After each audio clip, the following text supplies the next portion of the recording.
सदा प्रभुंकर गौरव हो। सर्वप्रथमे पिता पुत्र पवित्र आत्मा ईश्वर को धन्यवाद अर्पण करे। ता सहित आजिकार वाक्य शुणुवा समस्त को ख्रीष्टीय प्रेमर नमस्कार जनाए। नमस्कार। आज आम प्रभुंक वाक्य जहन लिखित सुसमाचार 20 पर्व 19 पद 23 पद पर्यंत पढ़ा। आसतु आम मैंने पढ़ा। यही वाक्य यही प्रकार लिखा जाए। से दिन अर्थात सप्ताहर प्रथम दिन संध्या समय जेतेबेले शिष्य माने जो गृह थिले सेतिर द्वार गुड़िक जिहुदी मानक भୟରେ रुद्ध थिला। सेतेबेले जीसु आसी मध्य थलरे ठिया होई से मानकु कहिले तुम्भ मानकर शांति हेउ। पुणी यह कही से मानकु अपना हस्त और कक्ष देश देखाइले। सेतिरे शिष्य माने प्रभु को देखि आनंदित हेले। जीसु से मानकु पुनर्बार कहिले तुम्भ मानकर शांति हेउ। पिता जे प्रकार मते प्रेरण करिअछंती मु मध्य से प्रकार तुम्भ मानकु प्रेरण करूअछि। से यह कही से मानक उपरे प्रश्वास छाड़ी से मानकु कहिले पवित्र आत्मा को ग्रहण कर। तुम्भे माने जदि कहार पाप क्षमा करिवो ताहार पाप क्षमा हेबो। पुणी जदि कहारी पाप क्षमा न करिवो ताहारी पाप क्षमा हेबो नाही। प्रभु पठित वाक्य पठन एवं श्रवण आम समस्त को आशीर्वाद करंतु। आमेन। आसंतु आम वाक्य पढ़ी पाई प्रार्थना करिबा। पवित्र महाप्रभु कोटि कोटि गौरव संभ्रम प्रशंसा तुमरी हेउ। प्रभु आज जो वाक्य पाठ करिछु एई वाक्य बुझिबा प्रभु तुम्हें पिता पुत्र पवित्र आत्मा सहायता आम को प्रदान कर। प्रिय प्रभु जीशु नाम रे प्रार्थना करुछु। आमेन।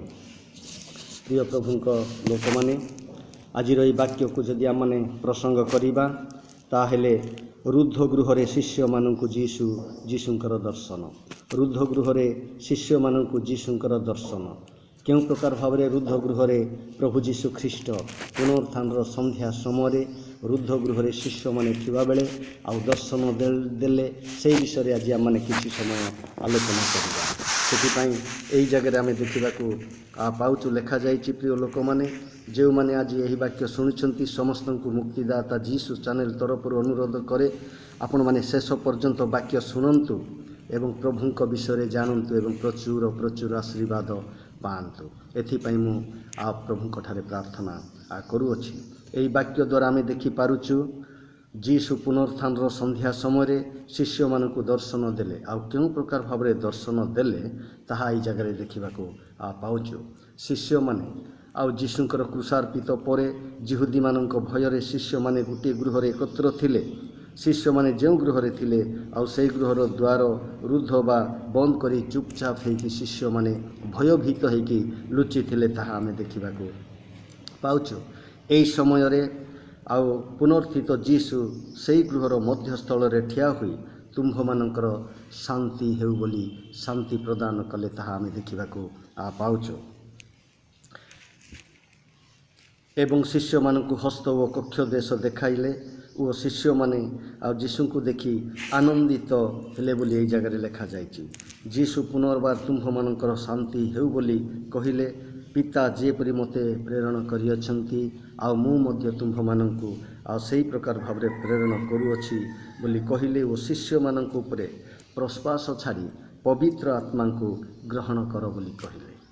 एहापरे जीसु शिष्य मानकु अधिकार मूलक आदेश देवा विषय में आम देखा पाउचु। तुम्हें जार पाप क्षमा करिवो ताहार पाप क्षमा हेबो। जदि कहारी पाप क्षमा न करिवो ताहार पाप क्षमा हेबो नहीं। यह आम देखुचु जीसु शिष्य मानक एक अधिकार मूलक आदेश प्रदान करुवा विषय आम देखुचु। अधिकार मूलक आदेश से प्रदान करछंती जहारी पाप तुम क्षमा करिवो आउ तार पाप क्षमा हेबो एवं जहार पाप तुम क्षमा करिवो नहीं आउ तार पाप क्षमा हेबो नहीं। यह शिष्य मानक जीशुंकर अधिकार मूलक आदेश आम देखा पाउछु। ठीक से हीपरि जीशु पितर को कहिले माथ्यू 18 पर्व 18 पदरे लिखा जाइछि पृथ्वी रे जहा बंद करिवो स्वर्ग रे सेई सबु बंद रहिबो। पृथ्वी रे जहा तुमे मुक्त करिवो स्वर्ग रे ताहा मुक्त रहिबो। यह पितर को मध्य जीशु आदेश मूलक अधिकार देइथिबा विषय आम देखा पाउछु। जीशु मध्य से दिन पितर को कहिथिले पितर तुमे जहा पृथ्वी रे बंद करिवो ताहा स्वर्ग रे बंद रहिबो आउ तुमे पृथ्वी रे जहा मुक्त करिवो स्वर्ग रे से सब मुक्त हेबो बोली जीशु अधिकार मूलक आउ अधिकार पितर को जीशु देइथिले ताहा आम देखुछु। माथ्यू 18 पर्व 21 पदर अनुसार आम देखुछु पितर को जीशु पचारिले ପିତର ଯୀଶୁଙ୍କୁ ପଚାରିଲେ, ମୋର ଭାଇ କେତେ ଥର ମୋ ବିରୁଦ୍ଧରେ ପାପ କଲେ କ୍ଷମା କରିବି ବୋଲି ଯୀଶୁଙ୍କୁ ପିତର ପଚାରିଲେ। ଆଉ ସେ ପଚାରିଲେ, ଦିନକୁ 7 ଥର? ମୋ ଭାଇ ଯଦି ମୋ ବିରୁଦ୍ଧରେ ପାପ କଲେ ମୁଁ କ୍ଷମା କରିବି କି? ଆଉ ଯୀଶୁ ସେଇ ଉତ୍ତରରେ ପିତରଙ୍କୁ କହିଥିଲେ, ପିତର, କେବଳ ମୁଁ 7 ଥର ବୋଲି ମୁଁ କହୁନାହିଁ, କିନ୍ତୁ 70 ଗୁଣ 7 ଥର ପର୍ଯ୍ୟନ୍ତ ତୁମେ କ୍ଷମା କରିପାରିବ ଏବଂ କ୍ଷମା କର ବୋଲି ଯୀଶୁ କହିଲେ। ତାର ଅର୍ଥ ଆମେ ଦେଖୁଛୁ ପ୍ରିୟ ଲୋକମାନେ, କ୍ଷମାର ଆଉ କିଛି ନିଦର୍ଶନ ନାହିଁ। ଜଣେ କ୍ଷମା ପାଇବା ପାଇଁ ଯୋଗ୍ୟ ଥିବା ବ୍ୟକ୍ତି ଅନୁତାପ କରି ଆପଣଙ୍କ ବିରୁଦ୍ଧରେ କିଛି ଯଦି କରିଛି ଆଉ କ୍ଷମା ମାଗିବା ପାଇଁ ସେ ଯେତେ ଥର ଆସୁଛି ତାହାଙ୍କୁ ଆପଣ ସ୍ୱାର୍ଥମୂଳକ ଭାବରେ ନିଃସ୍ୱାର୍ଥମୂଳକ ଭାବରେ ଆପଣ ତାଙ୍କୁ କ୍ଷମା ଦେବାକୁ ପଡ଼ିବ। ସେଥିପାଇଁ ପିତର ସେଇଦିନ ଯୀଶୁଙ୍କୁ ପଚାରିଲେ, ପ୍ରଭୁ, ମୁଁ କ'ଣ ମୋ ଭାଇ ମୋ ବିରୁଦ୍ଧରେ ପାପ କଲେ 7 ଥର କ୍ଷମା କରିବି କି? କିନ୍ତୁ ଯୀଶୁ ପିତରଙ୍କୁ କହିଲେ, ନା ପିତର, 7 ଥର ବୋଲି ତ ମୁଁ କହୁନାହିଁ, 70 ଗୁଣ 7 ଥର ମଧ୍ୟ ତୁମେ ଆପଣା ଭାଇକୁ କ୍ଷମା ଦେଇପାରିବ। କ୍ଷମା ଦିଅ। ତାର ଅର୍ଥ କ୍ଷମା ଦେବାର କିଛି ଗୋଟେ ନିର୍ଦ୍ଧାରିତ ବିଷୟ ନୁହେଁ। ଜଣେ ବ୍ୟକ୍ତି ଯେତେ ଥର କ୍ଷମା ପାଇବାକୁ ଆପଣଙ୍କ ନିକଟକୁ କ୍ଷମା ମାଗିବାକୁ ଆସେ ସେତେ ଥର ପର୍ଯ୍ୟନ୍ତ ଆପଣ ଏବଂ ମୁଁ ମଧ୍ୟ କ୍ଷମା ଦେବା ଉଚିତ ବିଷୟ ରହିଛି, ତାହା ଆମେ ଦେଖିବାକୁ ପାଉଛୁ। ଆଜିର ଏହି ବାକ୍ୟ ଅନୁସାରେ ଆମେ ଦେଖିପାରୁଛୁ ଯେ ରୁଦ୍ଧ ଦ୍ୱାର ଥିବା ଗୃହରେ ଯୀଶୁ ଶିଷ୍ୟମାନଙ୍କୁ ଦର୍ଶନ ଦେଲେ। ରକ୍ତ ମାଂସଧାରୀ ମନୁଷ୍ୟ ରୁଦ୍ଧ ଗୃହରେ ପ୍ରବେଶ କରିବା ସମ୍ଭବପର ବିଷୟ ନଥିଲା। ଯୀଶୁ ନିଜେ ଈଶ୍ୱରଙ୍କର ପୁତ୍ର, ଈଶ୍ୱର ଏବଂ ଆତ୍ମାରୂପୀ ଈଶ୍ୱର ଥିଲେ, ତାହା ପ୍ରକାଶ କଲେ ରୁଦ୍ଧ ଗୃହରେ ପ୍ରବେଶ କରିବା ଦ୍ୱାରା। ଶିଷ୍ୟମାନେ ଗୋଟେ ରୁଦ୍ଧ ଗୃହରେ ଝରକା କବାଟ ସବୁ ବନ୍ଦ କରିଛନ୍ତି। ରୁଦ୍ଧ ଗୃହର ଅର୍ଥ ଝରକା କବାଟ ସବୁ ବନ୍ଦ କରାଯାଇଛି, ମନୁଷ୍ୟ ପଶିବା ପରି କୌଣସି ସ୍ଥାନ ନାହିଁ। ଏହି ପ୍ରକାର ସମୟରେ ଯୀଶୁ ସେହି ରୁଦ୍ଧ କୋଠରୀକୁ ପ୍ରବେଶ କରି ମଧ୍ୟସ୍ଥଳରେ ଠିଆ ହେଲେ। ଏହାର ଅର୍ଥ କ'ଣ ବୁଝାଏ? ସେଥିପାଇଁ ପ୍ରଭୁ ଯୀଶୁ ଖ୍ରୀଷ୍ଟ ମନୁଷ୍ୟ ରୂପ ଧାରଣ କରିଥିଲେ ମଧ୍ୟ ସେ ମନୁଷ୍ୟ ନଥିଲେ, ସେ ସମ୍ପୂର୍ଣ୍ଣ ଭାବରେ ଈଶ୍ୱର ଏବଂ ଈଶ୍ୱରଙ୍କର ପୁତ୍ର ଏବଂ ଆତ୍ମାରୂପୀ ଈଶ୍ୱର ଥିଲେ। ଆଉ ସେଥିପାଇଁ ସେହି ରୁଦ୍ଧ ଗୃହରେ ଶିଷ୍ୟମାନେ ଥିବାବେଳେ ମଧ୍ୟ ଗୃହରେ ପ୍ରବେଶ କଲେ। କେବଳ ଜଗତର ଲୋକମାନଙ୍କୁ ଦେଖାଇବା ପାଇଁ ଯୀଶୁ ମନୁଷ୍ୟ ଭାବରେ ଦେଖା ଦେଇଥିଲେ, ମାନେ ମନୁଷ୍ୟ ପରି ସେ ଦେଖା ଯାଉଥିଲେ, କିନ୍ତୁ ପ୍ରଭୁ ଯୀଶୁ ଖ୍ରୀଷ୍ଟ ସତରେ ଜଣେ ମନୁଷ୍ୟ ନଥିଲେ, ସେ ନିଜେ ଈଶ୍ୱରଙ୍କର ପୁତ୍ର ଏବଂ ଆତ୍ମାରୂପୀ ଈଶ୍ୱର ଥିଲେ, ଯାହାକି ଏହି ଜାଗାରେ ପ୍ରକାଶ କରେ, ଯାହାକି ମନୁଷ୍ୟ ଭାବରେ ସେହି ଗୃହରେ ପ୍ରବେଶ କରିବା ସେଇଦିନ ସମ୍ଭବପର ବିଷୟ ନଥିଲେ। ଗୋଟିଏ ପଟେ ଶିଷ୍ୟମାନେ ଯିହୁଦୀମାନଙ୍କ ଭୟରେ ଭୟଭୀତ ହୋଇ ଲୁଚି ରହିଛନ୍ତି, ସବୁ ଝରକା କବାଟ ସବୁ ବନ୍ଦ କରିଛନ୍ତି, ଥରି ଥରି ସେମାନେ ଲୁଚିଥିବା ବେଳେ ଯୀଶୁ ମଧ୍ୟସ୍ଥଳରେ ଠିଆ ହେଲେ। ତାହା ଏଇଟା ପ୍ରକାଶ କରେ ପ୍ରଭୁ ଯୀଶୁ ଖ୍ରୀଷ୍ଟ ନିଜେ ଈଶ୍ୱର ଥିଲେ, ଈଶ୍ୱରଙ୍କର ପୁତ୍ର ଥିଲେ ଏବଂ ଆତ୍ମାରୂପୀ ଈଶ୍ୱର ଥିଲେ। ସେଥିପାଇଁ ରୁଦ୍ଧ ଗୃହରେ ପ୍ରବେଶ କରି ମଧ୍ୟସ୍ଥଳରେ ସେ ଠିଆ ହେଲେ ଏବଂ ସେମାନଙ୍କୁ ଆଶୀର୍ବାଦ କରୁଥିବା ବିଷୟରେ ଆମେ ଦେଖୁଛୁ ଏବଂ ଶିଷ୍ୟମାନଙ୍କୁ ପବିତ୍ର ଆତ୍ମା ଦାନ କରିଲେ ବା ପ୍ରଶ୍ୱାସ ଛାଡ଼ି କହିଲେ, ପବିତ୍ର ଆତ୍ମାଙ୍କୁ ତୁମେ ଗ୍ରହଣ କର। ରୁଦ୍ଧ ଗୃହର ମଧ୍ୟସ୍ଥଳରେ ଠିଆ ହେଲେ ଏବଂ ଯୀଶୁ ନିଜର ପ୍ରଶ୍ୱାସ ଛାଡ଼ି ପବିତ୍ର ଆତ୍ମାଙ୍କୁ ତୁମେ ଗ୍ରହଣ କର ବୋଲି ପବିତ୍ର ଆତ୍ମାଙ୍କୁ ସେ ଦାନ ଦେଲେ, ତାହା ଆମେ ଦେଖିବାକୁ ପାଉଛୁ। ତାର ଅର୍ଥ ଆମେ ଦେଖୁଛୁ, ଆଉ ଯୀଶୁ ଶିଷ୍ୟମାନଙ୍କୁ ପବିତ୍ର ଆତ୍ମା ଦାନ କରିନଥିଲେ କି ଶିଷ୍ୟମାନେ ପବିତ୍ର ଆତ୍ମା ଗ୍ରହଣ କରିନଥିଲେ? ଯୀଶୁଙ୍କ ସହିତ ଏହି ଶିଷ୍ୟମାନେ ଥିଲେ। 3.5 ବର୍ଷ ପର୍ଯ୍ୟନ୍ତ ଯୀଶୁଙ୍କ ସହିତ ଏମାନେ ଥିଲେ। ଯୀଶୁଙ୍କର କାର୍ଯ୍ୟ ବିବରଣୀ ଦେଖୁଥିଲେ, ଆଉ ଯାହା ମୃତ୍ୟୁ ଲାଜାରଙ୍କୁ ଯୀଶୁ ଉଠେଇଲେ ତାହା ଦେଖିଲେ, ବାର୍ତ୍ତିମେୟ ଅନ୍ଧକୁ ଚକ୍ଷୁ ଦାନ କଲେ ତାହା ଦେଖିଲେ, 5 ରୁଟି 2 ମାଛ 5,000 ଲୋକମାନଙ୍କୁ ଖାଇବାକୁ ଦେଲେ ତାହା ସେ ଦେଖିଲେ।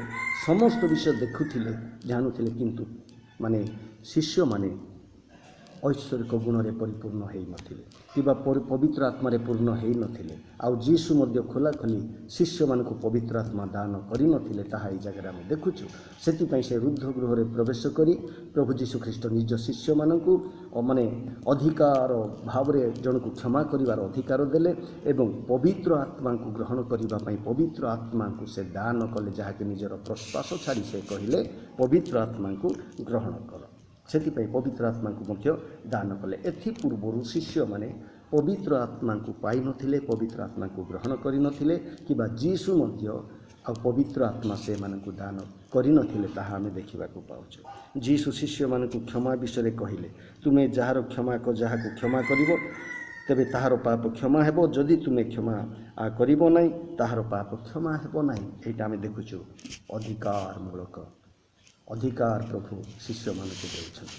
କ୍ଷମା କରିବାର ଅଧିକାର ଶିଷ୍ୟମାନଙ୍କୁ ଯୀଶୁ ପ୍ରଦାନ କରୁଛନ୍ତି। ତାହା ଆମେ ଦେଖିପାରୁଛୁ। ସେଥିପାଇଁ କ୍ଷମା ଦେବା କିମ୍ବା ନ ଦେବା ଅଧିକାର ନିଜ ଉପରେ ରହିଛି। ଏହିପରି ଅନେକ ଅଛନ୍ତି, କିଛି ଅର୍ଥ ଦେବା ସେମାନଙ୍କ ପାଇଁ ସହଜ ହୋଇଥାଏ, କିନ୍ତୁ କ୍ଷମା ଦିଅନ୍ତି ନାହିଁ। କିଛି ଟଙ୍କା ପଇସା ମଧ୍ୟ ଆବଶ୍ୟକ ହେଲେ ଦିଅନ୍ତି, କିନ୍ତୁ କ୍ଷମା ଦିଅନ୍ତି ନାହିଁ। ଏ ପ୍ରକାର ମଧ୍ୟ କେତେକ ଲୋକମାନଙ୍କୁ ଆମେ ବର୍ତ୍ତମାନ ଦୁନିଆରେ ଦେଖିବାକୁ ପାଉଛୁ।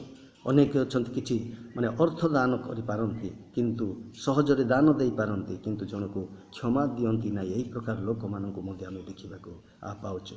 ସେହିପରି ଲୋକ ଈଶ୍ୱରଙ୍କ ଠାରୁ କ୍ଷମା ପାଇବେ ନାହିଁ। ଯୀଶୁ ପୁନରୁତ୍ଥାନର ସନ୍ଧ୍ୟା ସମୟରେ ରୁଦ୍ଧ ଗୃହରେ ଥାଇ ଯୀଶୁ ଶିଷ୍ୟମାନଙ୍କୁ ଏହି ଉପଦେଶ ଦେଇଥିଲେ। ଏହା ଆମ ପାଇଁ ଅତି ଆବଶ୍ୟକ ବିଷୟ ଅଟେ। ସେଥିପାଇଁ ପ୍ରିୟ ପ୍ରଭୁଙ୍କ ଲୋକମାନେ, ଆଜି ଆମ ସହିତ ଯୀଶୁ ନାହାନ୍ତି କିମ୍ବା ଯୀଶୁଙ୍କର ଶିଷ୍ୟମାନେ ନୁହନ୍ତି। ସେହିଦିନ ଏହି ବାକ୍ୟଟି ଯୀଶୁ ଶିଷ୍ୟମାନଙ୍କୁ କହିଥିଲେ। ଆଉ ଆଜି ଯୀଶୁ ଆମ ସହିତ ଚର୍ମଚକ୍ଷୁରେ ଆମେ ଯୀଶୁଙ୍କୁ ଦେଖି ନ ପାରିଲେ ମଧ୍ୟ ତାଙ୍କରି ସେହି ପବିତ୍ର ବାକ୍ୟ ଆମ ସହିତ ରହିଛି। ଆଉ ଶିଷ୍ୟମାନଙ୍କ ସ୍ଥାନରେ ଆଜି ଆମମାନେ ଅଛୁ। ସେହିଦିନ ଯେପରିକି ଶିଷ୍ୟମାନଙ୍କୁ ପ୍ରଭୁ ଏହି ଆଦେଶ ଦେଇଥିଲେ, ତୁମେ ଜଣଙ୍କର ପାପ କ୍ଷମା କଲେ ସେ କ୍ଷମା ପାଇବ, ଯଦି କ୍ଷମା ନ କଲେ ସେ କ୍ଷମା ପାଇବ ନାହିଁ। ତାପରେ ଆମେ ଦେଖୁଛୁ ପ୍ରଶ୍ୱାସ ଛାଡ଼ି ଯୀଶୁ ପବିତ୍ର ଆତ୍ମା ଦାନ କରିଥିଲେ। ଆଉ ସେହି ପବିତ୍ର ଆତ୍ମାଙ୍କର ଦାନ ଆମ ସମସ୍ତେ ପାଇବା ନିତାନ୍ତ ଆବଶ୍ୟକତା ରହିଛି। ବର୍ତ୍ତମାନ ଆମେ ପବିତ୍ର ଆତ୍ମାଙ୍କ ଯୁଗରେ ରହିଥିବାରୁ ପବିତ୍ର ଆତ୍ମାଙ୍କୁ ଆମେ ଗ୍ରହଣ କରିବା ଏକାନ୍ତ ଆବଶ୍ୟକତା ରହିଛି। ସେଥିପାଇଁ ପ୍ରିୟ ଲୋକମାନେ, ପୁନରୁତ୍ଥାନର ସନ୍ଧ୍ୟା ସମୟରେ ଯୀଶୁ ଶିଷ୍ୟମାନଙ୍କୁ ଏହି ଅଧିକାରମୂଳକ ଆଦେଶ ଦେଇଥିଲେ। ପ୍ରଥମ ଅଧିକାର ଦେଇଥିଲେ ଆଉ ପାପ କ୍ଷମା କରିବାର। ଦ୍ୱିତୀୟରେ ପ୍ରଭୁ ଯୀଶୁ ଖ୍ରୀଷ୍ଟ ପବିତ୍ର ଆତ୍ମା ଦାନ କରିଥିଲେ। ଆଉ ତୃତୀୟରେ ଆମେ ଯୀଶୁଙ୍କର ଗୁଣକୁ ଆମେ ଦେଖିବାକୁ ପାଉଛୁ। ଯୀଶୁ ମନୁଷ୍ୟ ରୂପ ଦେଖାଗଲେ ମଧ୍ୟ ସେ ମନୁଷ୍ୟ ନଥିଲେ, ନିଜେ ଈଶ୍ୱର ଥିଲେ ଏବଂ ଈଶ୍ୱରଙ୍କର ପୁତ୍ର ଥିଲେ ବା ଆତ୍ମା ରୂପୀ ଈଶ୍ୱର ଥିଲେ, ଯାହାକି ପ୍ରକାଶ କରେ ରୁଦ୍ଧ ଗୃହରେ ଥିବା ସମୟରେ ଯୀଶୁ ମଧ୍ୟସ୍ଥଳରେ ଠିଆ ହୋଇଥିଲେ। ସେଥିପାଇଁ ପ୍ରିୟ ଲୋକମାନେ, ଆଜି ଆମମାନଙ୍କର ହୃଦୟ ହେଉଛି ଏକ ରୁଦ୍ଧ କୋଠରୀ ପରି ରହିଛି। ଆମେ ଯେତେବେଳେ ଆମମାନଙ୍କ ରୁଦ୍ଧ କୋଠରୀରେ ଆଉ ପ୍ରଭୁ ଯୀଶୁ ଖ୍ରୀଷ୍ଟଙ୍କୁ ମଧ୍ୟସ୍ଥଳରେ ଯଦି ଆମମାନେ ସ୍ଥାନ ଦେବା, ଆମ ରୁଦ୍ଧ ଗୃହର ସଦୃଶ ଆମ ହୃଦୟକୁ ଯଦି ଆମେ ଆମ ହୃଦୟ ଗୃହରେ ଯଦି ରୁଦ୍ଧ ହୋଇଥିବା ହୃଦୟ ରୂପ ଗୃହରେ ଯଦି ପ୍ରଭୁଙ୍କୁ ଆମେ ମଧ୍ୟସ୍ଥଳରେ ଯଦି ଠିଆ ହେବା ପାଇଁ ଯଦି ଆମମାନେ ସ୍ଥାନ ଦେବା, ତାହେଲେ ପ୍ରଭୁ ଆମମାନଙ୍କୁ ଏହି ଅଧିକାର, ଏହି ଦାନ, ଏହି ପବିତ୍ର ଆତ୍ମାଙ୍କର ଶକ୍ତିରେ ଆମମାନଙ୍କୁ ଭରପୁର କରିବେ। ସେଥିପାଇଁ ପ୍ରିୟ ଲୋକମାନେ, ପିତରଙ୍କୁ ଆମେ ଦେଖିବାକୁ ପାଉଛୁ। ଏ ପୂର୍ବରୁ ଯୀଶୁଙ୍କ ସହିତ ରହୁଥିଲେ, ସବୁ ବିଷୟ କରୁଥିଲେ, କିନ୍ତୁ ପବିତ୍ର ଆତ୍ମାଙ୍କର ଦାନ ପାଇନଥିଲେ।